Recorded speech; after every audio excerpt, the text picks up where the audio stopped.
Mission number 1, Tsukuba circuit, and you can see you're running 56 laps for first place. You might be able to get 57. I made a lot of mistakes in that one, went off the track twice, spun out once, but this is the car I'm using. It's the Mazda Roadster, which you have to use. Racing hard tires, fully customized suspension. Here's your settings. Fully customized differential. Looks like that's stock. Here's your settings. Full control computer. You're going to need the good wing from the whatever shop.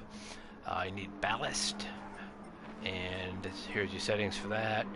The transmission, fully customized manual transmission gives me a few more pp, so I use that. And then here's the gear ratios I use. Oh, by the way, this tune came from GT Planet, so this isn't my own. I may have tweaked the gears, maybe not, I don't remember. I think I did. So this is the transmission settings, fully customizable manual. I can run 58-second laps with this car by myself. So high RPM turbo, racing air filter, racing muffler comes on it, sport brake, racing brake pads. Again, that saves you some pp. And if you're on manual transmission, you can stop it with the gears. Racing clutch and flywheel. Only did racing crankshaft and increased body rigidity, and I've got pretty good horsepower out of this one. And the pp is 599.93. You have a limit of 600. So what is key about this race is first fixing the bug. If you have your AI difficulty set to easy, which I was trying to do when trying to beat this, the AI can run 57-second laps and you just get beat by a full lap. I still got second place on it, but I was a lap behind. So you set them to normal or hard. I just set mine to normal.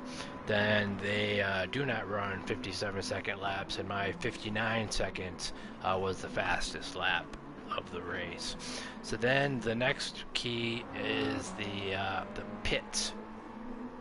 So you're going to be going with racing hard tires for everything except one pit stop where you need wet tires. So I was getting 13 laps of fuel out of this, and you really need to kind of do that to time it with the rain. So 13 or more. So lap 13, you're going to pit, do fuel only, your tires are still fine. Lap 26, pit, and depending on what you've done to your tires, you might be able to leave them. Mine were pretty beat up, and I knew it was going to be raining soon, but I kept with racing hards and fuel. The rain doesn't last too long, and the AIs start pitting for intermediates during that time. So you stay on racing hards until lap 37 when the car starts getting pretty squirrely. So then I pitted on lap 37 with wet tires and fuel. I turned my traction control up to 4, and then I left that set up until lap 48 when the track dried out. And you can adjust this one here because you could have pitted a little earlier, but there was 11 minutes to go. I went back to racing hards for the rest of the race. Be careful pulling out of the pits because there's like a real wet spot right when you come out, so just come out of there easy. But then it's an easy win from here.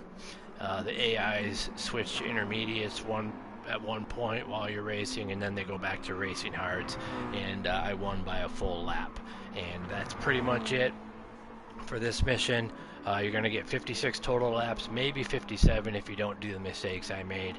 I don't know if I could have got a 57th lap out of this or not. That's why I went with full fuel on that last pit stop. I wasn't sure how far I was going to be able to go, but you could trim that down if you think you're only going to get 56 or 57 laps. So that's it. Let me know if you have questions.